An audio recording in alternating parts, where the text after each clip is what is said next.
Story 1 by S. Jr.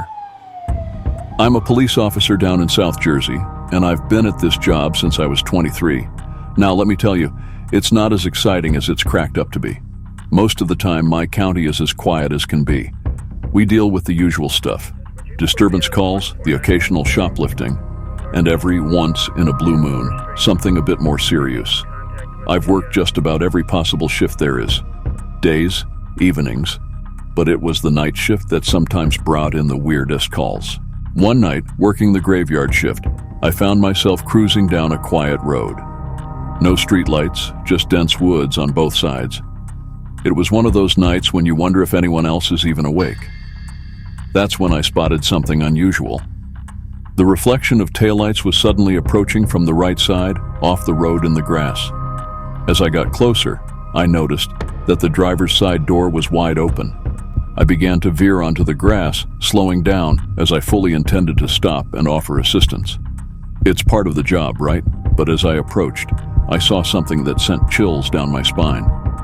Someone stepped out of the car, standing there for a brief moment, and then bolted into the woods.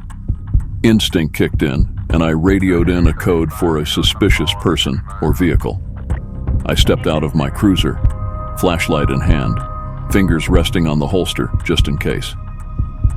In this line of work, you learn to expect the worst, and that night felt like it was about to get a whole lot worse. I made my way to the front door of the car, peering inside, half expecting to see someone else sitting there, but the car seemed empty.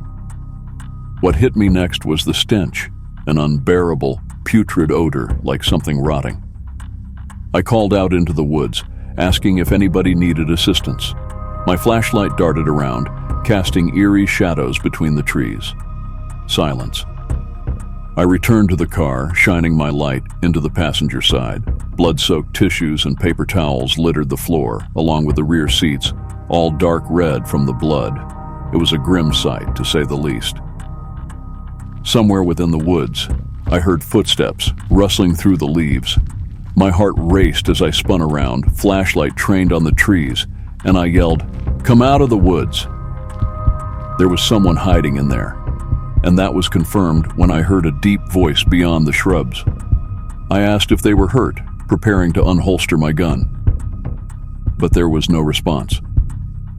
That voice didn't sound like someone in pain. Besides, why would they run into the woods upon seeing a police car? Something was off. I retreated to my cruiser and called for backup, noting that the vehicle had no license plates. I continued my investigation, peering inside the rear seats, and that's when I found something that nearly made me lose my lunch. There was something heavy wrapped in bloodied paper towels. With gloved hands, I carefully unwrapped it, and my heart sank. It was a severed hand, its dark red color making it hard to recognize. This situation had gone from a 5 to a 10, and I radioed in that there was a possible murder, urgently needing backup.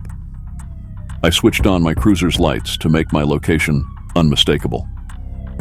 When backup arrived, we combed the woods for possible blood trails, but there were none. Even more puzzling, there weren't any blood trails leading from the car either. It seemed that the hand and the bloodied tissues might not have belonged to the person who had fled. Hours upon hours went into the search, well past dawn, but we turned up nothing. The vehicle had been reported stolen by a resident from a nearby town who had no idea who could have taken it.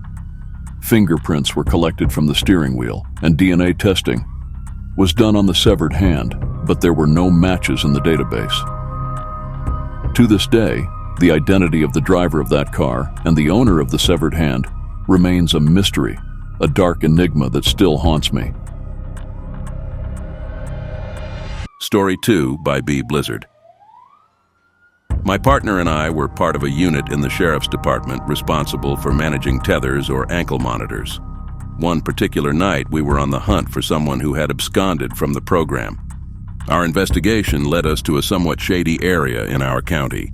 Now, I should mention that very few stops in our line of work are ever routine, but this one from the get-go had an unsettling vibe.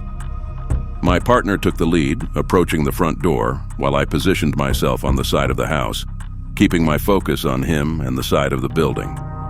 As my partner knocked on the door, we could hear movement from inside. The door slowly creaked open, revealing a middle-aged woman who peered directly in my direction. The eerie part was that she shouldn't have known where I was standing. I wasn't visible from any window at the front or side of the house. Typically, people would answer the person at the front door, not immediately look toward the shade. After a brief moment, she allowed us inside after we inquired about Camille, the person we were searching for. She mumbled something about Camille being there. Things escalated rapidly as she suddenly dropped to her hands and knees, scooting across the floor shouting for Camilla. It was evident that this laddie had some significant mental health issues, and we figured that Camilla must have been some kind of caregiver.